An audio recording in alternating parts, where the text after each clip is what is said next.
Hello friends, welcome है आप सबका मेरे चैनल पर। आज मैं आपको एक ऐसा पॉट बना के दिखाने जा रही हूँ जो कि लाइट वेट होगा और ऑर्गेनिक होगा, क्योंकि मैंने उसमें परलाइट और कोकोपीट का यूज़ किया है जो कि हमारे प्लांट्स के लिए बहुत ही अच्छा होता है और प्लांटर भी बहुत ही लाइट वेट बनता है। तो आइए उसको बनाते हैं।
तो देखिए फ्रेंड्स, ये पॉट रेडी हो गया है। अब मैं आपको थोड़ी इसकी डिटेलिंग बता देती हूँ। ये प्लांटर को बनने में पूरे 3 वीक्स लगते हैं।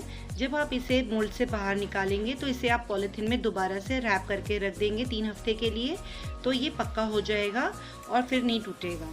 अदरवाइज़ आप इसे डायरेक्ट बनाकर और डायरेक्ट इसे प्लांट लगा देंगे तो इसके टूटने का डर रहता है, क्योंकि इसमें सीमेंट के साथ साथ हमने परलाइट और हमने कोकोपीट का यूज़ किया है, जो कि पॉट को काफ़ी टाइम तक मॉइस्चर बना के रखता है और पॉट को स्ट्रॉन्ग नहीं होने देता है। तो इसके लिए इसे हमें 3 वीक्स के लिए इसको रैप करके रखना है। और ये ऑर्गेनिक पॉट भी है, क्योंकि इसमें मैंने कोकोपीट भी डाली है और परलाइट भी डाला है, जिससे इसके अंदर बहुत टाइम तक मॉइस्चर रिटेन रहता है और वाटर की इतनी ज़्यादा इसमें नीड नहीं होती है। तो मैं होप करती हूँ फ्रेंड्स आपको वीडियो वैल्यूबल लगी होगी। नेक्स्ट वीडियो में मिलती हूँ। आप अपना ख्याल रखिए। Bye bye.